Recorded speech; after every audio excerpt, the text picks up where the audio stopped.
The storm on Verdania 7 came without warning, as most deadly things in the universe do. Evan Cross had been surveying the western ridge when the sky split open with violet lightning, and winds strong enough to peel flesh from bone came roaring across the valley.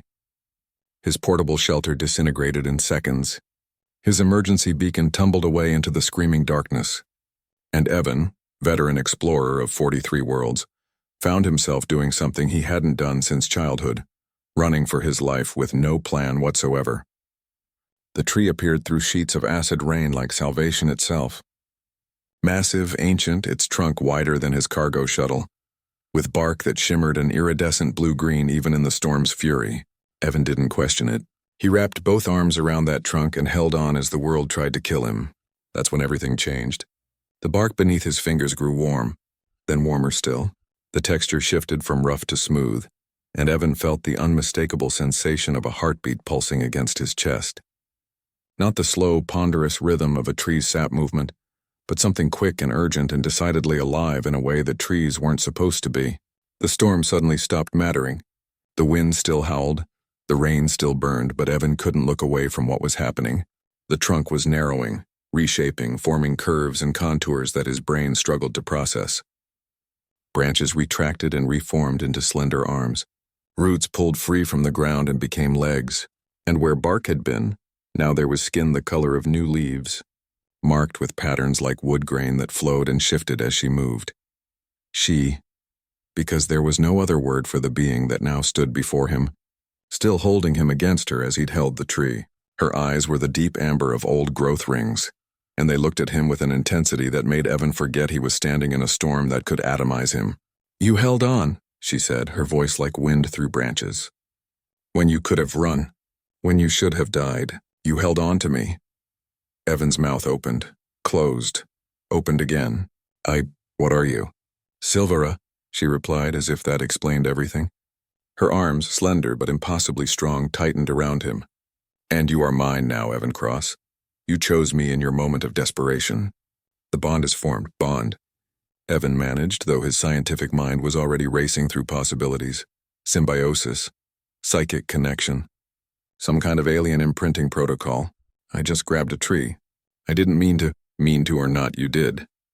Silvara's expression softened slightly, and Evan noticed details he'd missed. The way her hair moved like leaves in a breeze despite the stillness between them. How her skin seemed to photosynthesize the scattered light. "My people wait lifetimes for this. A connection, a purpose. You gave that to me." The storm was dissipating now, its fury spent. But Evan's problems were just beginning. Silvera refused to let him go. Not metaphorically, literally. When he tried to step back, her grip remained gentle but utterly immovable. When he attempted to explain he had a ship to return to, a mission to complete, she simply smiled and said, "Then I will come with you." And she did.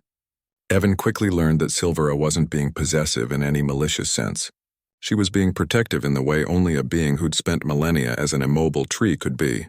Every danger sensor she'd developed over countless years, every survival instinct honed by centuries of weathering storms and droughts and predators, now focused entirely on keeping Evan Cross alive.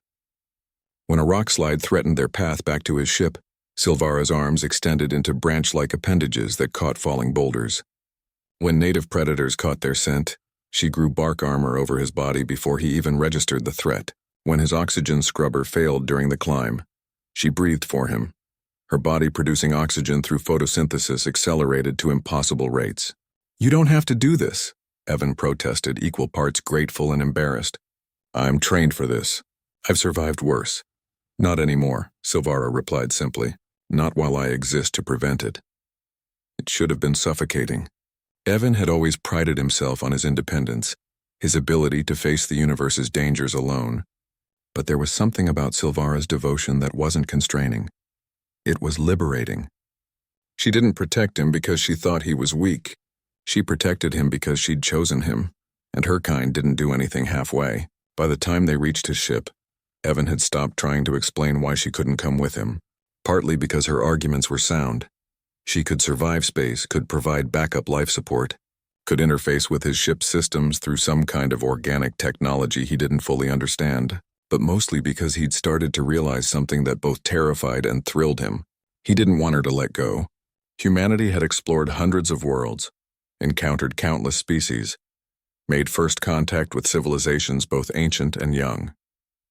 But this bond that formed when a desperate human grabbed a tree to survive a storm, this was something new, something unprecedented. As Silvara settled into his ship, her form adapting to fit the space, growing bioluminescent to provide light, extending roots to connect with his computer systems, Evan found himself laughing. Command would never believe his report. Hell, he barely believed it himself. "What amuses you?" Silvera asked, her amber eyes curious.